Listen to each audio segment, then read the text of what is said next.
Fascinating. I mean, it all connects to me with a sensation that I've had, a perception. It's hard to describe.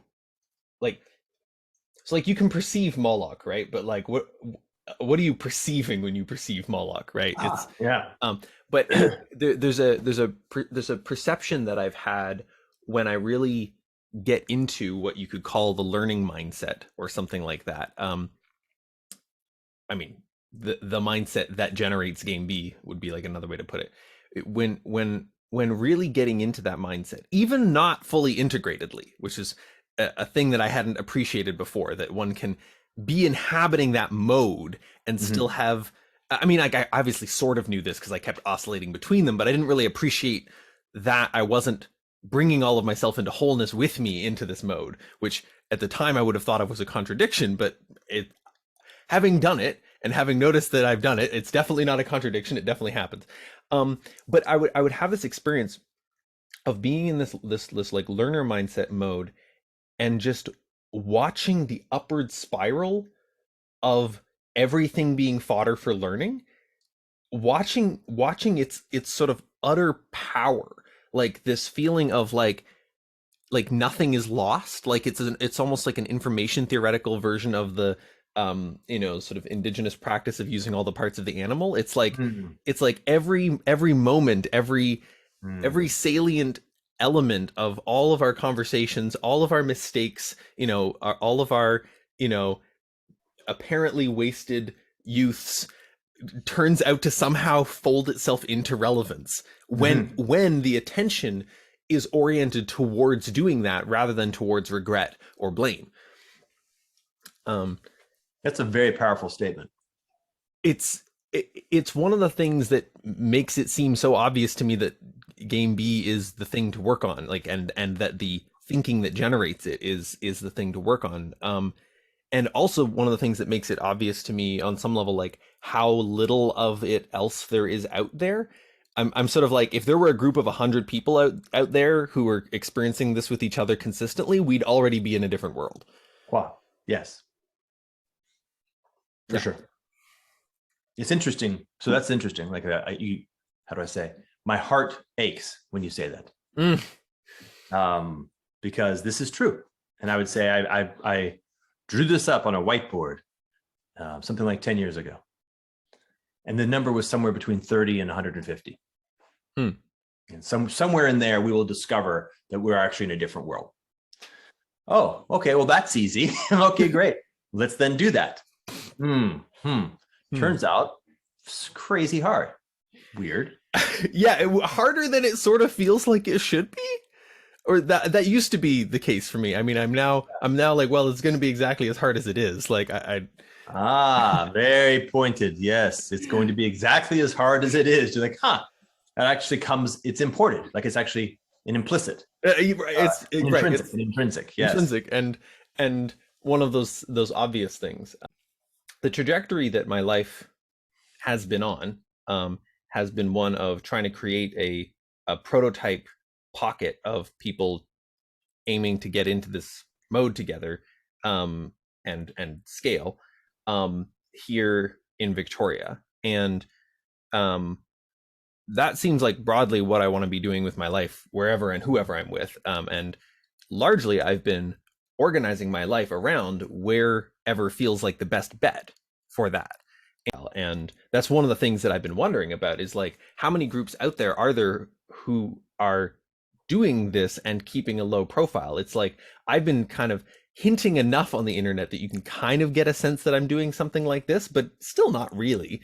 And then, the group I was with in Waterloo, had very little online presence, Right.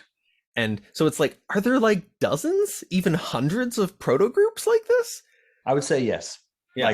Likely somewhere in that range. But there's something that happens when the whole of that particular space begins to develop a capacity to communicate with itself and to become something that is a hui that represents the whole niche. So this is like what's it look like? It's a little bit like probably how visual sense organs self-assembled. Hmm. Like One aspect is like, hey, I'm sensitive to photons. Another aspect is like, hey, I can connect sensors together in a really good way.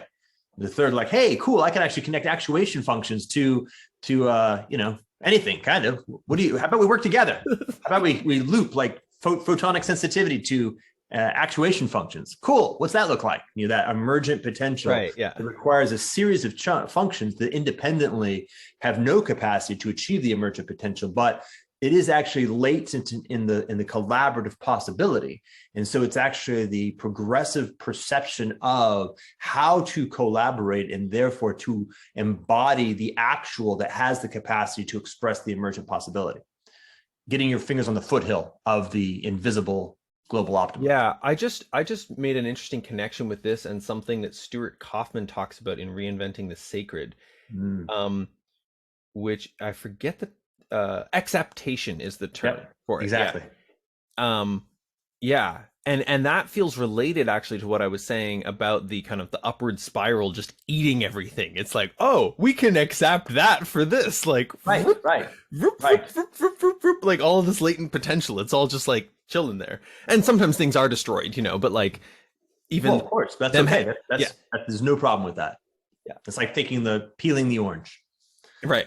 The peel exists for that purpose in some very deep sense. As you say, if you're really in that kind of game B mindset, the ability to integrate the developmental arc, the peel fulfills its destiny in a very deep sense by Mm. being peeled. I meant something more like sometimes, your computer crashes and you lose the file you were working on and like the information is just lost. But it also isn't because you had the whole experience of writing it and you now get Right. to rewrite it, Exactly. having written it already, which is itself sometimes a benefit and it comes out turning out better. So it's like, Oh man, you get to have that's that meta learning, right? You get to learn your own emotional response to things that don't work out. oh You yeah, get to learn yeah, like simple basic categories of like save every frequently, like a whole bunch of stuff yeah, explodes in the sphere. Yeah. yeah. It's A not the learning non-linear you wanted, sphere. but it's, The it's, learning you needed. yeah. Well, But it always is. it always is. Like, So this is happening, right? yeah. This is actually exactly what's happening, is that all of these nodes that are meaningful and have developed around particulars are beginning to become connected in a very subtle way with each other, which is producing an exaptation sort, right? Filtering the aspect that was meaningful to the larger story from the aspect that was meaningful to the particular story, which doesn't necessarily mean destroying it, just means putting it in its proper relationship In with the context. larger piece, and then building this capacity. This is the inverse of Peter Lindbergh's Culture War 2.0, which is exactly the thing that he's being attracted to, which is, hey, there's a generativity that emerges in the consequence of the Tower of Babel. The whole point of the Tower of Babel story is that we actually had to become no longer connected so that we could develop this enormous degree of singularity. But now, from that point of distinction, the possibility space of what would happen if we were able to reintegrate into a whole is the point. Like it actually grabs that whole volume or some large fraction of the volume. So this creates a lot of confusion. So Michel Bauwens, for example, the work that he's doing is a part of the story. His primary language and frame comes from the point of view of something like European style economic thinking in a, the hell's his name? Proudhon sensibility. So it's, what does he call it? Cosmolocalism.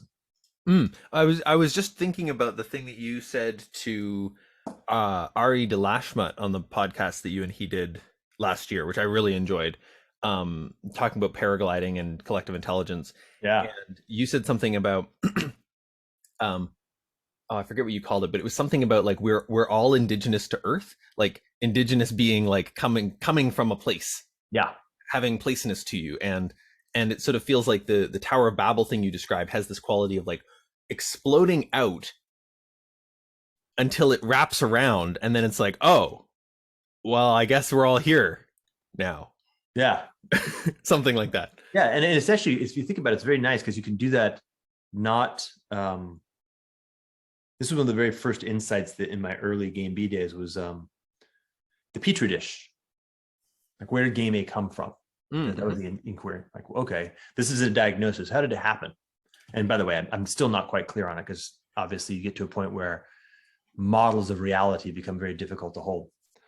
But one frame that's worthwhile is the petri dish, which is, I've got a petri dish, and I've got bacteria that are duplicating, reproducing, to fill the potential available space. And as we know, right, somewhere around the N-1 generation, it looks like there's still plenty of room, but somewhere when you get to the N generation, there's none all at once, like a ground rush effect. And there's a real change in the cultural logic of evolutionary choice making as you're moving into the N-2 to the N0 generation. And when you're at N-2, it's still grab grass, stay what you are, seize territory. That's sort of the basic strategy. Reproduce as fast as you can, or grow as fast as you can, depending on which version of that is you. But when you hit the limits to growth, to invoke a different but equivalent frame, the underlying cultural logic of evolutionary choice making completely shifts. And the point is, it actually shifts in precisely in the direction we're talking about. It shifts into the learning modality. So instead of applying a certain capacity that you have already learned, one must in fact innovate or develop a new capacity that is not yet present in the field at all. If in the field of actuality, you've reached the limits to growth. The only place to go is into the field of potentiality, or the field of possibility, if you'd like. And so, game A, basically from this, in this narrative, what happened was game indigenous expanded, much like the bacteria, essentially forking Dunbar scale groups as the population grew, is just move, go to a new place. It's a big fucking world. Keep moving. I don't want to go to the Arctic. Well, fuck you. Got to go to the Arctic. All right, I'll figure out how to survive in the Arctic. Okay, cool. The Arctic just opened. Now people can flood into the Arctic. I don't want to go to the Pacific Islands. I don't want to have to sail out to the middle of the ocean. Fuck you. Go to the middle of the ocean. Okay, we figured it out, right? Just boom, boom, right. Boom, boom, boom. Not that it sounded like that, but yeah, on a structural evolutionary level, it was simply that those who did found a place, and those who didn't, maybe perished in some little local war or whatever, right? Right. And until the limits to growth, until we have actually it was at one point more fit to go find a Pacific island until it wasn't, and actually at that point it became more fit to make a castle, make a fort, and start. It's like, hey guys, we ran out of shit. Well, what are we gonna do? Go over there. There's no over there. Oh shit, what are we gonna do? Guess we're gonna have to take his shit. Yeah, like as simple as that. Yeah. All right, well, I'm trying to take his shit. Well, he's getting really good at not having his shit taken. Well, what do we do? Get better at taking his shit. Boom. All right. Boom. Yeah. And after a relatively short period of time, in evolutionary time, on the order of tens of thousands of years, maybe even single-digit thousands of years, there was a discovery, an exaptation of a series of possibilities that have been discovered over and over again. This is the whole point. Graeber, I wish he'd lived long enough to have this conversation. Completely right and completely wrong. Yes, all these characteristics have been discovered over and over again, just like photosensitive cells and nerve cells. But until there was the exact right pressure gradient, the exact pathway in a high intensity selection function, there wasn't an exaptation collaboration possibility. It didn't create this verticality that suddenly all these things have been discovered over and over again. We're like, hey, well, how about we do this thing? How about we domesticate females and sort of create a surplus value of males and train them to be specialized in this particular domain called killing other men? Like, oh, that's interesting. And ping. And then you have this series of discoveries of the field effect of game A, right? The emergence of game A was the popping into that as a possibility. And then, of course, the playing out of history has been the searching of the available space of that. Yeah. And the reason why this came into my mind was the story that you just told of the Tower of Babel is the circling of the whole possibility of game A in the whole world, right? Think 1988 and the collapse of the Soviet Union and the Cold War involution of kinetic warfare in the context of mutually assured destruction, which didn't get rid of warfare, just brought it to the infinitesimal. We just fought finer and finer grain wars until you reach the moment that we're at now, right? And the moment that we're at now is, oh shit, we filled the world again. The whole vessel is full. The possibility of game A is all the way to its edge. So we either go up or we go away. Yeah. That's how it looks. So anyway, that was one of the early insights. Yeah. All right. We got to go. Cool. Yep. I have some appetite to actually put the last chunk of this recording up on YouTube, where we've been talking about exaptation.